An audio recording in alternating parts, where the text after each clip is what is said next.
central India, July 2014. While exploring caves in the region of Charama, which are known to contain prehistoric artwork dating as far back as 10,000 years, an Indian archaeologist, J.R. Bhagat, makes a stunning discovery. The Indian government and Times of India had a major story about rock paintings found recently in central India that seem to show these tall beings, and they do not seem to have a nose or a mouth. And nearby is this three-legged disc.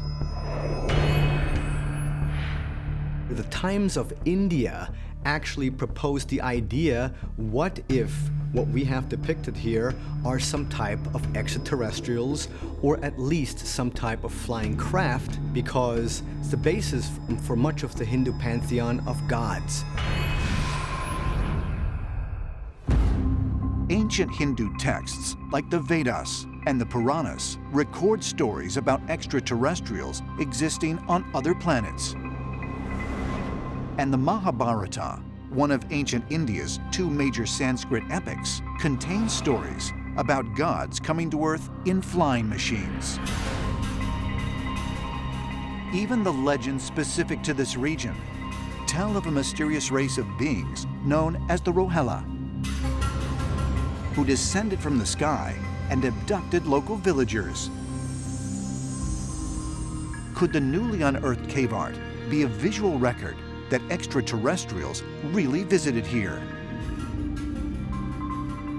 There was an obsession of ancient human beings to depict things that they saw. And I think they did it with carvings on caves because that's what they saw. But what is it about caves that made them the ideal canvases for ancient peoples to chronicle their experiences? Caves are hugely significant in ancient mythology and legends, especially about the gods. They seem to be kind of a luminal point, a boundary place where the gods and humans can meet. There is a whole hidden underground world of planet Earth that we're only just now beginning to discover. We don't know what's there. We could be discovering all kinds of amazing things. And it's possible that there are entire cities under the earth, whole cavern metropolises that are talked about in legends. But while ancient cave art often reveals the type of animals our earliest ancestors encountered and their means for hunting them, there is a surprising number of depictions of strange-looking figures and objects that defy any conventional explanation. In Australia, the Wandjina people, they painted images on their caves, which eerily looks like the so-called greys of alien abduction lore today. You have the strange petroglyphs in the Ahagar Mountains of southern Algeria. You've got strange rock art too in the American Southwest. And when you look at it, and even have the natives explain it to you, they say things like, oh yes, he's the Martian god, or these are the star people coming from the sky.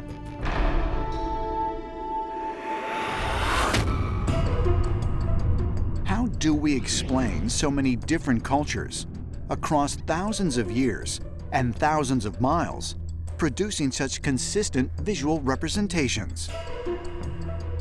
The ones that were discovered in some of the African caves, it's too similar to what has been discovered on every continent for it to be complete coincidence.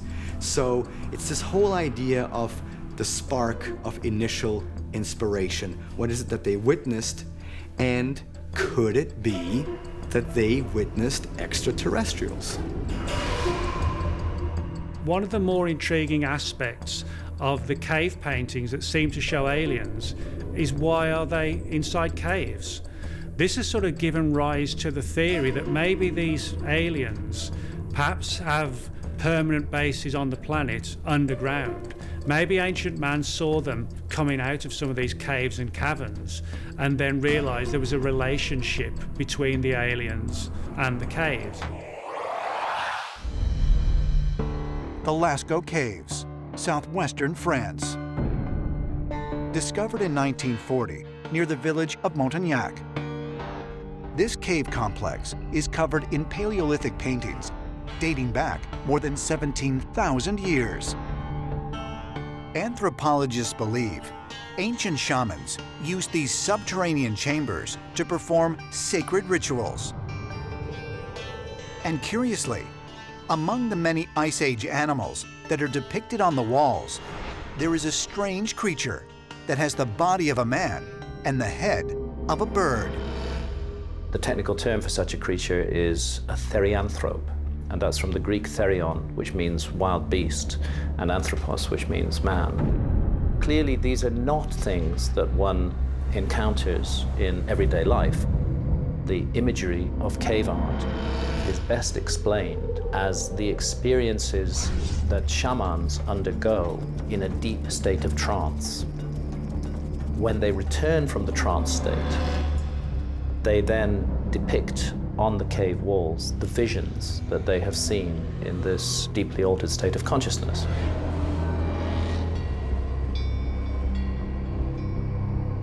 The birdman found in Lascaux is reminiscent of one of the Egyptians' most important gods, Thoth. It is also consistent with the depiction of the Sumerian sky gods, the Anunnaki. But is it mere coincidence that these shamans are encountering the same types of beings while in a trance that the world's earliest civilizations depicted as their gods? In all of these different indigenous cultures around the world, there are remarkable similarities of what types of beings people claim to be meeting when they go out of body. This suggests that in the dream plane and in the shamanic state, there is in fact a real place that we are going and real beings that we are encountering when we get there. This is where the ancient astronaut theory suggests that they were the same teachers, the teachers that went to all the ancient cultures and brought them the basics for what we've accomplished today. But there was a big noticeable change in human behavior around 40,000 years ago, exactly at the time that our ancestors begin to manifest the first amazing cave art. But what is clear is that it's not a coincidence, that at the moment that the cave art begins, we also witness in the archaeological record a radical change in human behavior. In July 2021, ancient astronaut theorists Giorgio Tsoukalos and William Henry traveled to Rock Art Ranch in Winslow, Arizona, to investigate one of North America's most extensive collections of petroglyphs. Joining them is esteemed Navajo tribal ranger John Dover. It's so great to meet you because 31 years you've been a tribal Navajo ranger, is that correct? Yes, I started in 1980 to 2011 and worked most of the reservation up there to 27,000 square miles. Wow. This ranch is very unique because there is so much archaeology here. Well, we're sure excited to be here to get eyes on it with you. Okay, well, let's go take a look. All right. Rock Art Ranch's 5,000 acres are home to nearly 3,000 ancient petroglyphs, and on nearly every panel are figures that the Navajo identify as star people. This is sensational. Look at that guy right there. They call that the birthing mother, right? That's right. Very fascinating because I'm looking at that and immediately my mind goes around the world. Absolutely. This is a depiction of a mother goddess. Yep. It's like those big giant statues that were found over in Europe. Right. In the northwest Kimberley region of Australia, ancient cave art depicts beings called the Wangina, the sky heroes of one of Australia's indigenous clans. The stories behind the Wanginas goes that they descended from the sky and gave knowledge and jump-started civilization in Australia thousands and thousands of years ago. And the Wanjinas are incredible because they have these gigantic heads and these long bodies and these arms. It seems as if they're inside some sort of a pressurized suit. There are similar figures all around the world. Big bulbous heads, big bodies floating up in the sky. In Japan, we have the same things. In Africa, in Europe, in North and South America. So my suggestion is that the extraterrestrials that came to Earth thousands and thousands of years ago didn't just visit Australia. They visited each and every continent on Earth, and that is why we have the similar motifs. Look at the concentric rings up there. That's the portal symbol. There's 2 of them. And there's guys around the portal. Interesting, yeah. Tell me, John, petroglyphs are regarded as picture books that tell a story all at once. That's right. And also enmeshed in all this are religious symbols, things that tell you something about how they worshiped, pictures of gods. And when you say gods, right. What, in your culture, what does that mean? It could be anything from somebody coming to them and meeting with them and imparting knowledge. And in the case of the Navajo, that's what the Yebiche represent. In the case of the Hopis, the Kachinas represent those gods that came to Earth to give them knowledge. And could one make the argument that these may have been visitations by flesh and blood extraterrestrials in ancient times? Oh, definitely. From what we understand, there's many different races of alien that are coming to this world. That's amazing. In the case of some tribes down in southern Arizona, you even have a mountain range called the Estrella Mountains. In the language of the people in that area, Estrella means Stargate. Absolutely, Estrella, star people. Am I correct to assume that this is only the tip of the iceberg and that there are so many more panels like this that the world doesn't even know about? On the Navajo reservation alone, there are 300,000 sites that are recorded. I mean, we're talking at least 4,000 BC, right? That's right. July 2021. Giorgio Tsoukalos and William Henry have been granted special access to Rock Art Ranch in Winslow, Arizona, where Navajo tribal elder John Dover is guiding them through the ancient petroglyph panels. Wow, look at this. I mean, look at the hollow body with the star inside. One hand pointing to the sky, the other down to Earth. And just beneath that, look at, that is a gray alien. That triangular head, That is very a- strange. That is.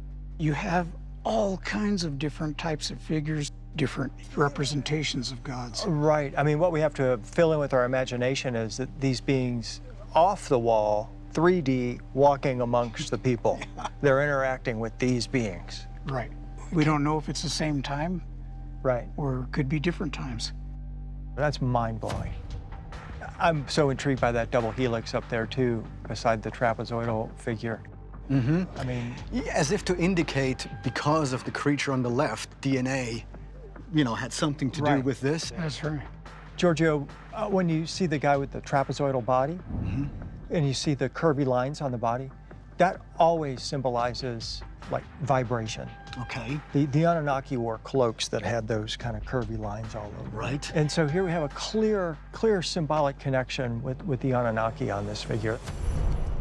The Anunnaki were powerful deities worshipped more than 5,000 years ago by the ancient Sumerians who inhabited Mesopotamia, an area that is now modern-day Iraq. According to the Sumerian writings, the Anunnaki descended upon a mountain, shining like the sun, and shared profound wisdom with the human race. Look at all the different types of beings here. And then all the way across there, you've still got even more variety. I mean, this is almost like a meeting place of all these different worlds and different beings. So, you know, you have giants, you have little people, and the giants and the little people are talked about in the other world that they came from before they came to this world. No, and this is the same with Sago Canyon up in Utah. You have these massive, massive carvings and petroglyphs. So the fact that we have these virtually identical motifs, to me, suggests they were all taught by the same teachers.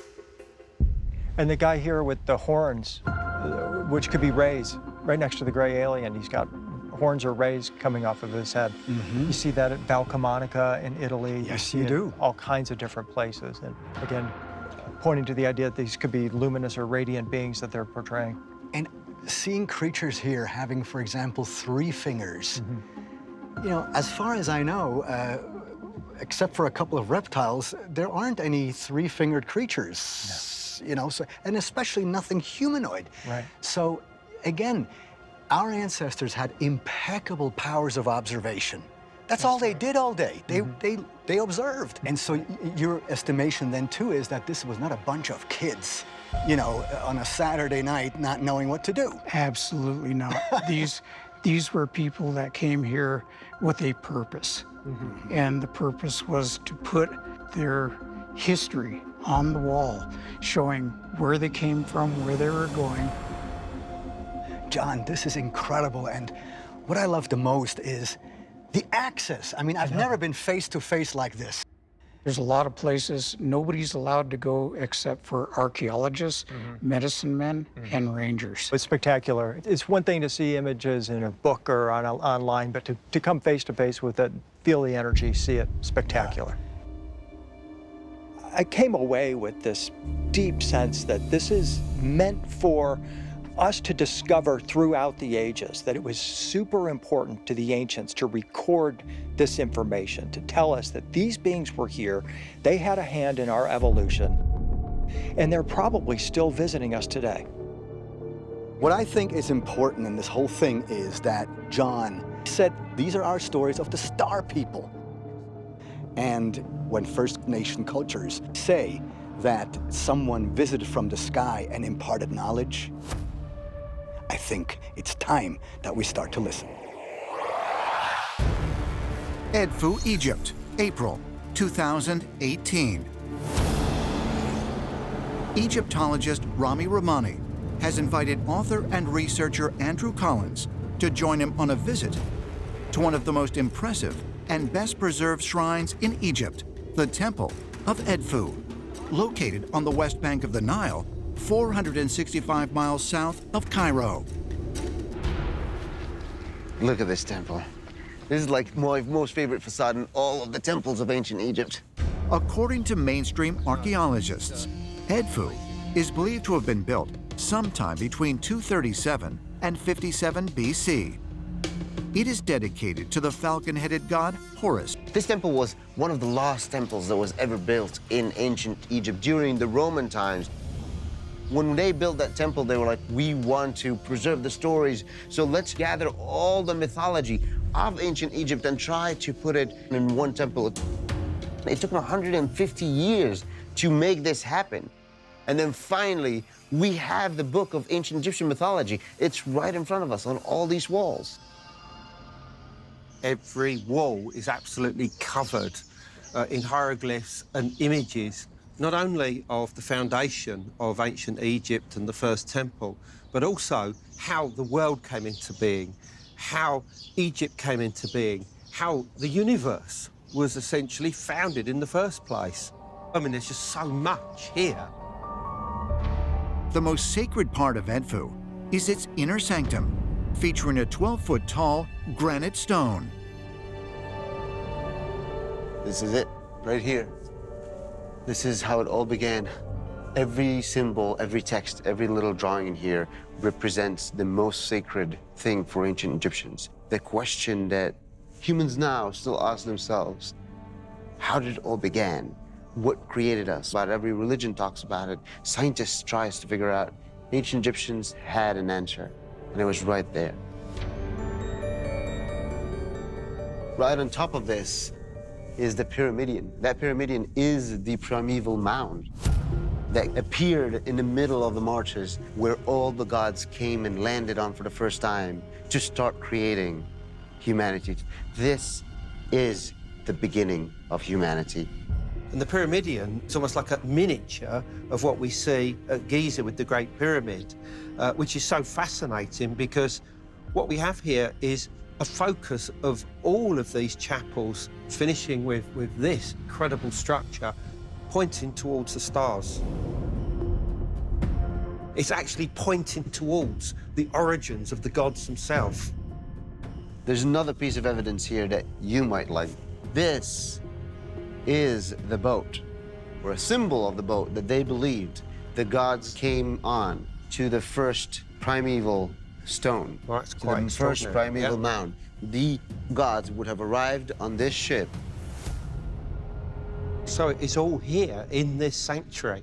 The whole story of humanity's beginning, you know, its place in the stars and how it arrived here in the first place. This, to me, strongly suggests that they were aware that our origins are found amongst the stars. Or could it just simply be humans trying to make religions explain what science can't explain? But I don't think it's about religion. This is about cosmology, an ancient cosmology that we're now beginning to understand for the first time within science. We can now essentially say that the idea that life came from the stars is almost certainly a reality, whether it came here or on a meteorite or whatever. Somehow the ancient Egyptians knew this. Central America. Here, in western Honduras, lie the impressive ruins of the ancient Maya city of Copan. And though Copan's temples, pyramids, and monuments rank among the most important of any Mayan sites, researchers looking to explain the incredible achievements of the Maya have been drawn to a 72-step structure known as the hieroglyphic stairway. The hieroglyphic stairway at Copan was constructed in the early 700s AD with the intent of writing out the history of Copan at that time. And so it was designed as a public monument to the glory and success of all the kings from Yaxcucmo all the way to the 13th one who commissioned it to be built. Carved into 1,200 stones in the massive monument, the ancient Maya symbols, known as glyphs, make up what historians believe is one of the oldest and most sophisticated systems of writing. But for centuries, the glyphs found throughout Mesoamerica were undecipherable. Then, in 1880, German librarian and anthropologist Ernst Forstmann cracked the code. Ernst Forstmann was a librarian at Dresden, and in his desk he kept one of the 4 Maya books, the Dresden Codex. He was a brilliant mathematician and extremely logical and had enormous insights, and at a time when we couldn't read a single Maya hieroglyph, he was able to figure out the Maya calligraphy. Maya hieroglyphic writing is very robust, and that's because it uses really 2 components. There are logographs. Logographs are really pictures that represent entire words. So Balam, for example, which is jaguar, could be written with just the head of a jaguar.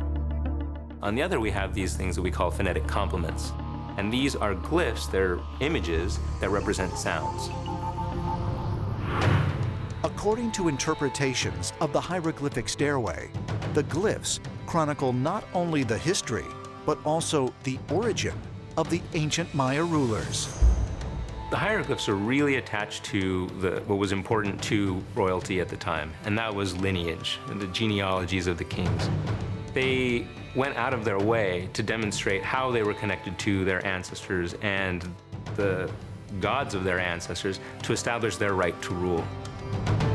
This is a picture I took of a close-up of a sculpture of Washak Lajun Uba Ka'wil, the 13th ruler of Copan, and he's depicted here on the front in all of his finery, and then the sculptor put a hieroglyphic passage on the side. We don't think commoners could read, but all the elites could, and the king could. So he or another elite individual could come here and impress people by saying this demonstrates the semi-divinity of our king and his power to intercede between us and the heavens. But just what was the real source of power and authority behind the Maya priests and kings? Do the hieroglyphs reveal an otherworldly truth to their origin, as the Maya themselves maintain?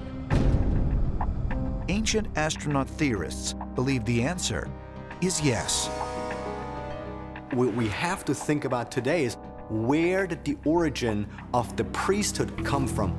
And the origin is nothing else but that the initial cabal of priests, they were all in contact with extraterrestrials, and that's why they were revered. Our ancestors thought they were gods because they didn't understand the nuts and bolts aspects behind those visits. But when it all comes down to it, it was all a huge misunderstanding and a way to keep the common people in place. Val Camonica, Italy, June 13th, 2019. Ancient astronaut theorist William Henry has traveled to this UNESCO World Heritage Site to investigate what he believes could be forensic evidence that the early civilizations of this region came into contact with extraterrestrials. Hi, I'm William. Hi, I'm Luca. Nice to meet you. Joining him is Luca Giarelli, the head of the Val Camonica Historical and Anthropological Society. Luca has spent years studying this mysterious region of northern Italy and wants to show William the rock carvings for which this alpine valley is famous. This place is massive. Yeah, it's very big, and the rock art covers all that area. Are you ready for a hike? I'm ready. Let's go. Let's go. I'm here at Val Camonica because it is a treasure trove of images from the ancient world that have been well documented and studied by scholars. They don't agree on the meaning of the images, but some of them are very open-minded to the ancient astronaut theory. This is one of the rock art sites here in Val Camonica. Footprints. Footprints there. Wow. You can see here. Look like deer. We have warriors. Look at this. Incredible. Thousands and thousands of figures on the rocks. Here we are. Wow. What we have here? We have this one, this figure. Oh, look at that. The spaceman. Spaceman, exactly. Look at the helmet. Look at the helmet. Right. It's like he's glowing. Yeah. And the communion rose. The communion rose. It's a strange and mysterious symbol with 9 dots. It was made probably of the first millennium before Christ. Wow. We have 19 communion roses in Val Camonica. 19 communion roses.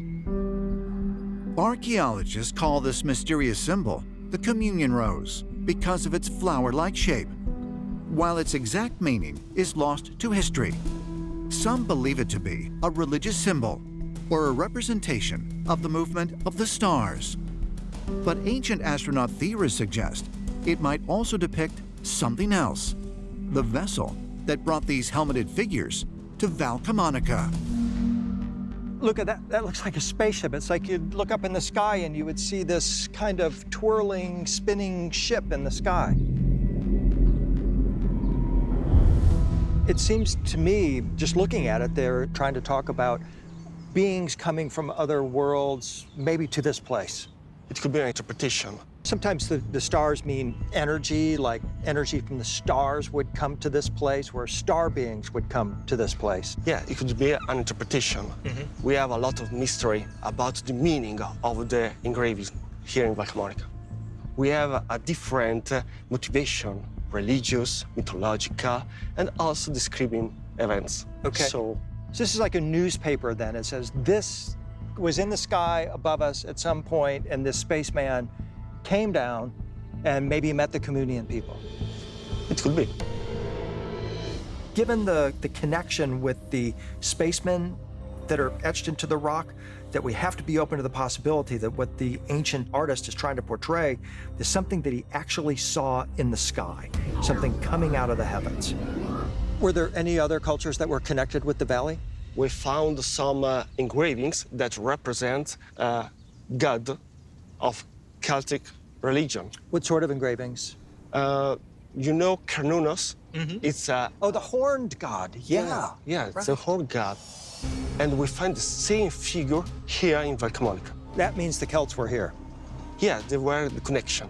So is this the only location where we see the spaceman? No, we have two locations. This is one, but we can find another astronaut out of the path.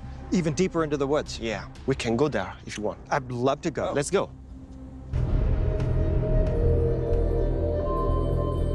Luca guides William up a steep portion of the valley for a rare look at another carving hidden from public view.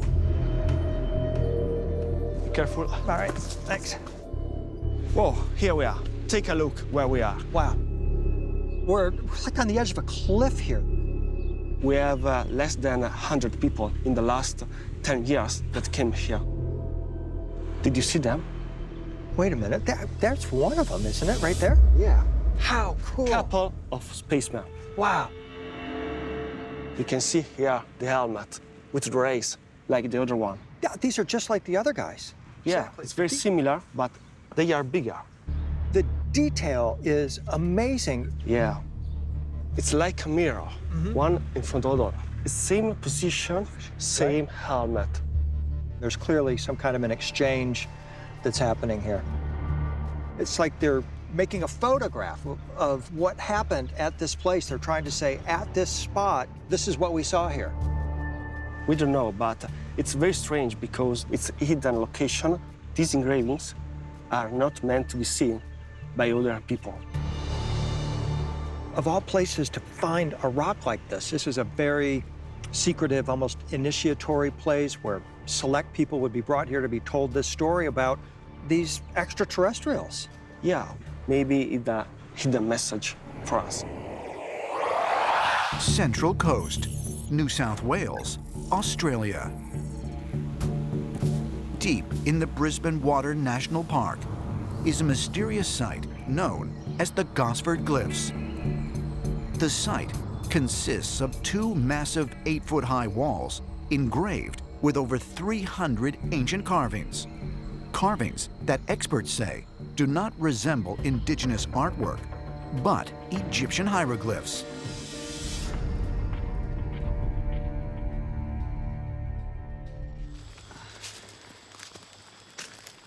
Absolutely beautiful out here. I know. While visiting the area in 2016, Georgios Tsoukalos met with local ancient astronaut theorist Evan Strong to get a first-hand look at these enigmatic carvings. Wow! That's incredible. I had no idea. I mean, this looks totally different than on pictures. So what do these hieroglyphs say? Well, at least one panel talks about two brothers, two princes, coming here from Egypt. They were shipwrecked. One of them ended up getting bitten by a snake. He then died. The theory is then he was interred here, and that's why you've got hieroglyphs here, because he died here. But there's these other walls with a mixture of symbols.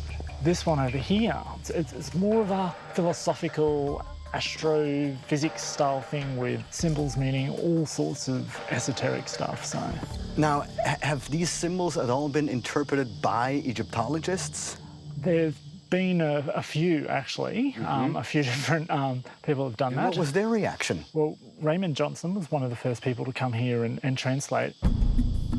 He actually sent some of his translations off to the Cairo Library, and Dr. Abu Dia Ghazi ended up saying, yep, you're on the right track. Something called Proto-Egyptian. And how old do you reckon these are? We're thinking, because of the prevalence at least in one panel of Proto-Egyptian, that it's about 4,600 years old. Wow. Are there any hieroglyphs that stand out to you? Yeah, definitely. Follow me down here and I'll show you this other one. So this one here, we call the UFO glyph, and people have called that since they've been coming here because it kind of looks like a UFO. Yeah, it definitely has the classic UFO shape. It's got the rays or whatever you want to call it. What would you suggest if anyone says, well, this is not a UFO, it's some other symbol, but certainly not that? I think someone suggested it's jewelry, but it's a completely different symbol that's upside down, and it really doesn't quite fit in. It's one of those symbols here that doesn't fit into the canon. In your opinion, why do you think the Egyptians made it all the way to Australia? I think they were looking for esoteric wisdom, definitely. From the Aboriginals? Yes.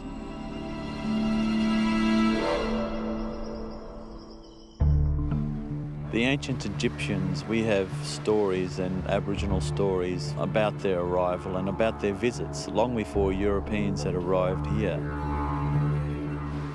Naturally, we would have shared ceremony with these people because they have the same similar beliefs as our people. Egyptians have that same spiritual connection to the sky world.